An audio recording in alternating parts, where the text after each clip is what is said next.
오늘 7번째의 제목을 다시 한번 보죠. 여러분 주보에도 나와 있지만 우리에게, 그리고 줄이 있고 주시 없고요. 가운데 줄은 일용할 양식을, 이게 들어있죠. 그러니까 일용할 양식은 다음 주에 우리가 보기로 하고, 다음 주 오후 예배가 없군요. 그 다음 주에 보기로 하고, 우리에게 주시옵고, 앞에는 뭐가 있어요? 지난주에 했던 거? 오늘. 기억을 잘 못하셔서 다행이다. 참 다행이다. 제가 또 설명할 수 있으니까. 저게 11절에 뭐였어요? 오늘 우리에게 일용할 양식을 주시옵고, 그렇죠? 그래서 오늘, 이게 무슨 뜻인지, 오늘이 중요하다고 하는 걸 지난주에 했어요. 우리에게 주시옵고, 요게 하나의 관용 어구인 거죠. 우리에게 주십시오 하는 것이 문법적으로 말하면 주어와 수어의 관계를 그대로 딱 따온 거예요. 일용할 양식은 다음에 보기로 하고, 그래서 우리에게 주십시오. 우리에게 주십시오. 따라해 보세요. 우리에게 주십시오. 어디가 중요한 것 같아요? 우리에게가 중요해요? 뒤에가 중요할 것 같아요? 우리 십자수 공동체잖아요. 우리가 중요하죠. 우리가. 그래서 우리에게 주십시오. 이 앞줄에서 제일 먼저 알아. 어떻게 그렇게 총명한지 몰라. 우리에게 주십시오. 그러니까 우리가 지금 굉장히 중요한 거예요. 책을 하나 볼게요. 저 책 사진을 좀 더 크게 써야 되는 건데. 자, 어쨌든 저 책 제목이에요. 읽어보세요. 혼자만 잘 삶은 무슨 재민겨. 저게 경상북도 봉화에서 농사 짓는 분이에요. 전우익이라는 것인데 지금 돌아가셨어요. 1920몇 년생이세요.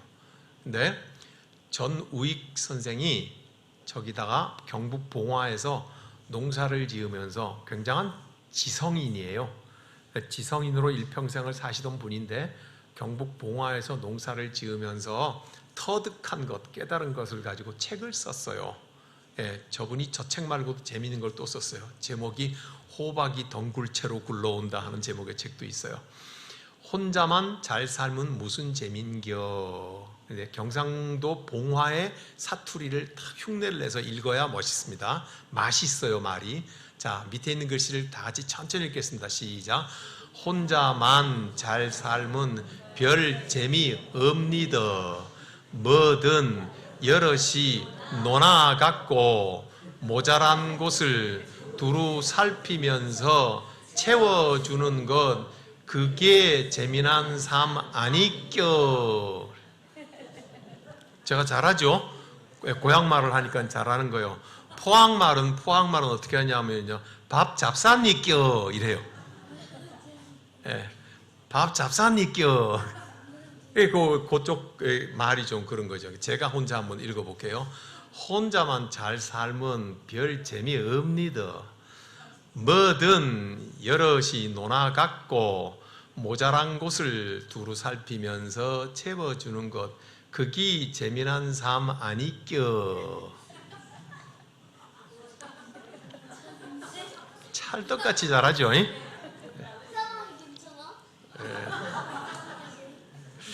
무슨 뜻인지는 다 아시겠죠? 혼자만 잘 살면 별 재미없더라.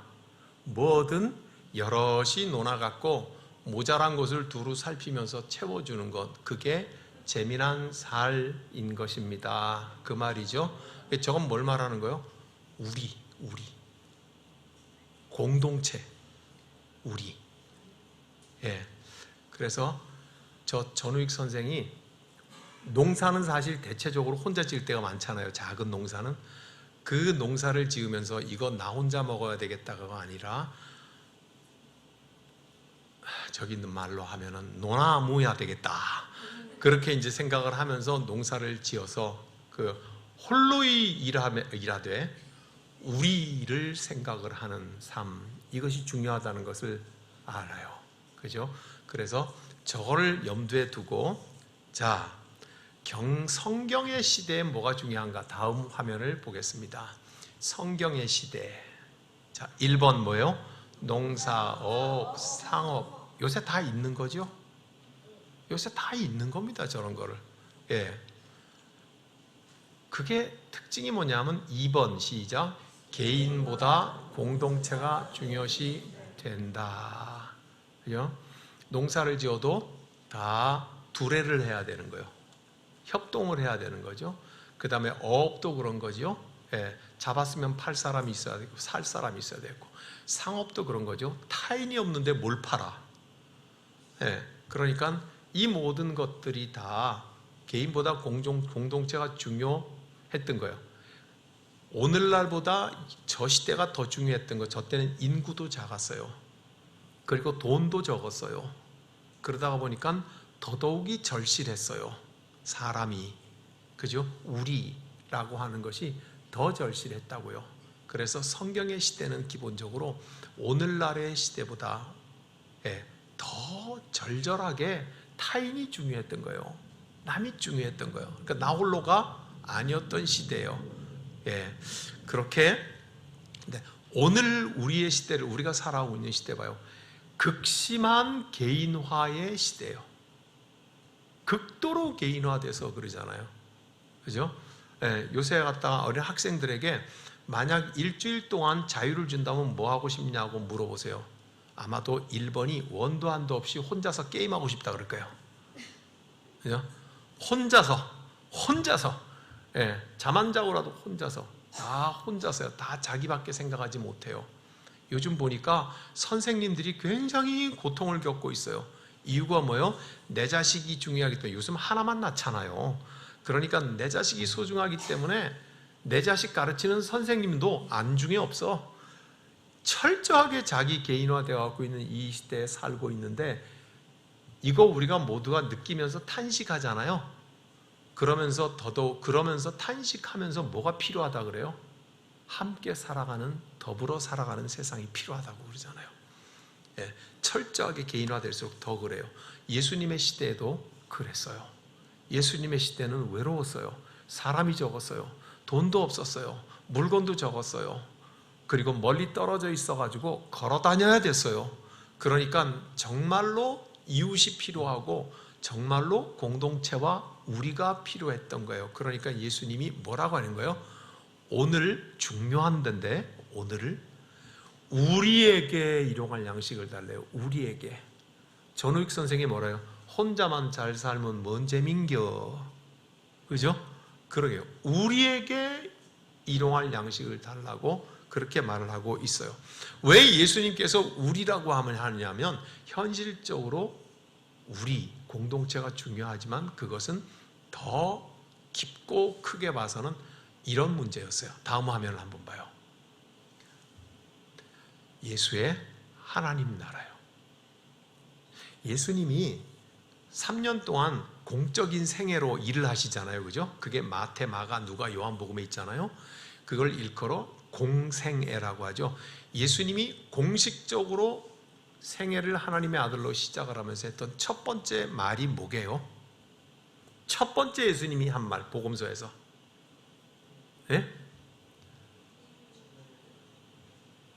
뭐가 가까이 왔다?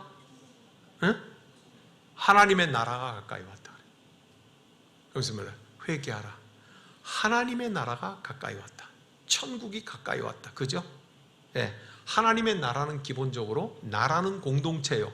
홀로 서 있으면 나라가 아니에요. 그죠? 무인도에서 인형 하나 껴안고 깃발 꽂고 여기는 내 나라다 그러면 그랬거나 말거나. 그죠? 나라는 기본적으로 공동체인 거예요. 그러니까 예수님이 첫 번째 하신 말씀은 앞으로 이걸 위해서 내가 일하겠다 그 말이잖아요. 그죠? 그래서 목사가 교회에 부임을 했어요. 이유는 뭐예요? 한 가지밖에 없어요. 뭐게요? 예수 잘 믿자는 거예요. 예수 잘 믿는 것 이외에는 목사가 왜 필요해요? 다 필요 없잖아요. 그죠? 교회에 목사를 청빙하는 것은 딱 한 가지 이유밖에 없어요. 우리 예수 잘 믿읍시다. 그거 한 거예요. 그러니까 목사가 부임했다는 그 자체가 앞으로 예수를 잘 믿어갑시다 이 말인 거잖아요. 그러니까 예수님이 회개하라, 천국이 가까웠다 하는 말은 앞으로 내가 하나님 나라를 만들겠다 그 말이잖아요. 그 하나님 나라의 내용이 있어요. 자, 1번 다 같이 하나님의 다스리심이 있어. 두 번째, 순종하는 백성 공동체가 있어. 세 번째, 커지는 하나님 나라예요. 네. 저 1번과 2번이 점점 더 건강하게 진행이 되면 될수록, 건강한 상태가 되면 될수록 뭐가 커진다? 하나님 나라가 커지는 거예요. 저 1번과 2번이 제대로 안 이루어지고 삐거덕거리기 시작을 한다. 1번과 2번이 병들어서 각각 따로 놀기 시작한다. 그러면 뭐가 쪼그라드는 거예요? 하나님 나라가 쪼그라드는 거예요. 그래서 예수께서는 공동체인 하나님의 나라를 이루시려고 이 땅에 오셨거든요. 그 속 내용은 첫 번째, 하나님이 다스리신다. 그리고 순종하는 백성들이 있다. 그것 때문에 커지는 하나님 나라다. 그러니까 예수님이 우리에게 양식을 주십시오 하는 그 우리라고 하는 것은 하나님 나라를 살아가는 사람들을 말하는 것이다. 아시겠죠? 그러니 오늘 우리에게 일용할 양식을 주시고, 어떨 때는 예전에 말이죠, 특히 청년들이 성격이 급하기 때문에 제가 청년 부치도록 오래 했거든요. 그래서 수련회 가면은 아침 새벽 예배드려, 오전 집회, 저녁에 집회, 그 다음에 뭐 밤에 또 뭐 기도회 막 이러잖아요.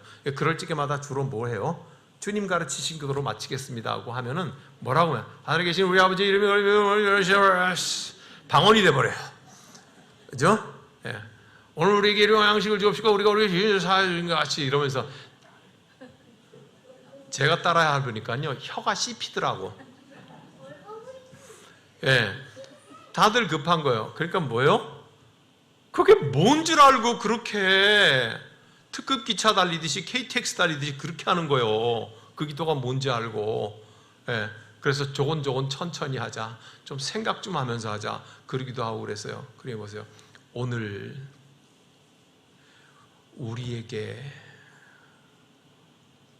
일용할 양식을 주시옵고, 주님의 기도는 최소한도 이런 속도나 이거보다 더 느린 속도로 가야 제대로 기도를 하는 거죠. 그죠? 기도 속에 뭐가 녹아 있다고? 오늘 솔로몬의 7개의 기도 속에 뭐가 녹아 있다고? 하나님의 언약이 녹아 있다고. 그죠? 지금 우리에게 하는 이 짧은 기도 속에는 저런 어마어마한 내용이 녹아 있는 거예요. 근데 봐세요. 저 예수의 하나님 나라 1번, 2번, 3번 저거를 보니까 뭐예요? 하나님의 언약이네. 언약. 나는 너희 하나님이 되고 너희는 내 백성이 되리라. 딱 그거잖아요. 그죠? 그러니까 주님께서 너희는 이렇게 기도하라고 하신 것의 내용은 주의 언약을 너희의 기도 속에 녹이라는 거예요. 그러면 봐요. 오늘 아까 오전에 말씀을 나눴던 솔로몬의 7개의 기도 속에 하나님의 언약이 녹아있는 것처럼 너희도 내가 가르친 기도 속에 하나님의 언약이 녹아 있어야 된다는 거죠. 그래서 예수님이 오늘 우리가 읽은 6절, 7절에서 뭐라고 말해요? 너희는 중언부언하지 마라. 이방인들은 말을 많이 하여야 들으시는 줄로 착각하느니라. 너희의 기도는 짧지만 우리에게 하는 그 우리라는 그 한마디 속에도 뭐가 들어있는 것이다? 하나님의 언약, 하나님의 나라가 녹아있는 것이다. 그러니 예수님께서 우리에게 가르치신 기도는 굉장한 거죠. 굉장한 거죠. 그래서 그러면 예수께서 하나님 나라를 위하여서 너희는 기도하라고 하셨어요. 그러면 우리의 현실적인 실제적인 기도는 무엇이어야 하는가? 다음 화면을 보죠. 자, 우리 십자수 공동체 교회는 우리에게라고 하는 기도를 어떻게 우리의 것으로 녹여 기도해야 되는가? 1번 시작. 하나님께 예배와 삶을 드립니다. 두 번째, 하나님과 공동체와 시대를 사랑한다. 세 번째, 교회는 땅끝을 향해 간다. 이게 우리의 기도죠. 이게 우리의 기도 속에 녹아있는 하나님의 언약인 거죠. 많이 보던 거죠. 우리 십자수 공동체교회 10년의 비전 기도 속에 들어있는 내용이에요. 저게 1번, 2번, 3번이에요. 저게 우리의 발걸음인 거예요. 저 속에서 우리에게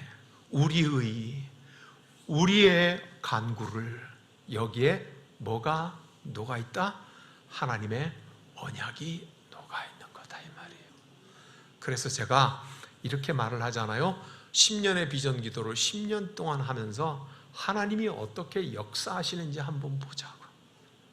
이거를 지금 우리가 하나씩 지금 벽돌 쌓듯이 설명해 가면서 함께 기도해 가면서 보아야 하는 것이 바로 이것입니다. 자, 다시 첫 화면으로 한번 바꿔 주십시오. 한번 글씨를 계속 읽겠습니다. 혼자만 잘 살면 무슨 재민겨? 혼자만 잘 살면 별 재미없니다. 뭐든 여럿이 논아 갖고 모자란 것을 두루 살피면서 채워주는 것, 그게 재미난 삶 아니껴. 저걸 기도하라는 거예요. 우리에게 나 혼자만 밥 먹을 양식이 아니라 우리에게 일용할 양식을 주십시오. 오늘 우리에게. 오늘은 내가 먹고 내일은 저 사람이 먹고 모레는 저 사람이 먹고, 그게 아니라 오늘 우리에게 함께 먹을 수 있는 양식을 주십시오. 온 세상이 다 함께 먹을 수 있는 양식을 주십시오.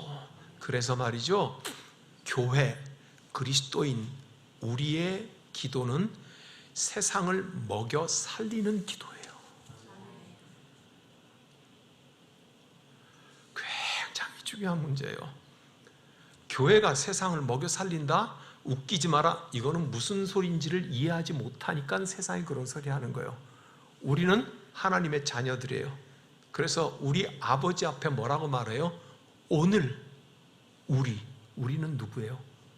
믿는 우리뿐만이 아니라 세상 모든 사람들에게 일용할 양식을 주십시오. 교회는, 그리스도인은 우리 아버지이신 창조주 하나님에게 세상을 먹여 살려달라고 간구하는 존재들이에요. 이게 교회의 위대함이라고요. 예? 제가 영락교회에서 선교사 파송 안수식을 받을 때였어요. 싱가포르로 선교사로 가게 안수식을 받을 때인데 모든 순서가 한 1시간 한 20분 했던 것 같아요. 1시간 20분을 하는데 맨 마지막 다 끝나고 나서 선교사가 할 말을 하시래요. 나한테 잠시 시간을 주더라고요. 그래서 제가 이렇게 말을 했어요. 교회가 먹여 살리는 목사가 되고 싶지 않습니다. 교회를 먹여 살리는 목사가 되도록 애쓰겠습니다.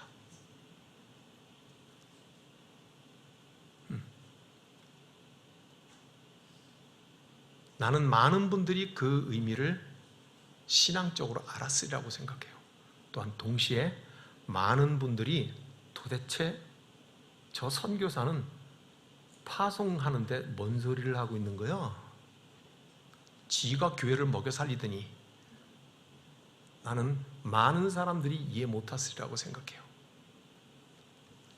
주님의 기도는 뭐예요? 오늘 온 세상을 먹여 살리게 해 주십시오. 그렇죠? 우리가 먹고 사는 문제가 떡만이 아니잖아요. 그러니까 예수님이 40일 금식한 이후에 사탄이 광야에서 시험을 치게, 네가 하나님의 아들이거든 만일 이 돌들이 변하여 떡이 되게 해라. 그런데 예수님 뭐라 그래요? 사람이 떡으로만 사는 것이 아니요 하나님의 입에서 나오는 말씀으로 사는 것이니라. 그렇죠? 그러니 그래요. 세상 사람들은 추석이니까 송편 만들어 먹는 떡과 쌀로 먹고 사는 거고 우리도 그렇게 육체는 살아요. 그렇지만 그리스도인이, 교회가 하나님 앞에서 우리 예수님이 가르친 기도를 하는 것은 뭐예요? 하나님 온 세상을 평화로 먹여 살려 주십시오. 하나님 온 세상을 감사로 먹여 살려 주십시오. 하나님 온 세상을 찬송으로 먹여 살려 주십시오. 이렇게 세상을 먹여 살리는 사람들이 교회고 그리스도인인 거예요. 그래서 제가 그 말을 했죠. 교회가 먹여 살리는 목사가 있고 교회를 먹여 살리는 목사가 있습니다. 저는 교회를 먹여 살리는 목사가 되고 싶습니다. 무슨 말인지 귀 있는 자는 성령이 교회들에게 하시는 말씀을 들을지어다. 그래서 예수님께서 너희는 이렇게 기도하라고 명령하신 거예요. 그 짧은 말 한마디 속에 그리스도인은 세상을 먹여 살리는 하늘의 권세를 구하는 자들이 됨을 믿습니다. 기도하겠습니다. 주님, 오늘 우리에게 일용할 양식을 주시옵소서. 주님, 우리에게 세상을 먹여 살릴 수 있는 간구의 권능을 주시옵소서. 우리 십자수 공동체 교회가 팽성을 먹여 살리는 교회가 되게 해 주십시오. 우리 십자수 공동체 교회가 평택을, 이 세상을 먹여 살리는 공동체가 되게 하여 주시옵소서.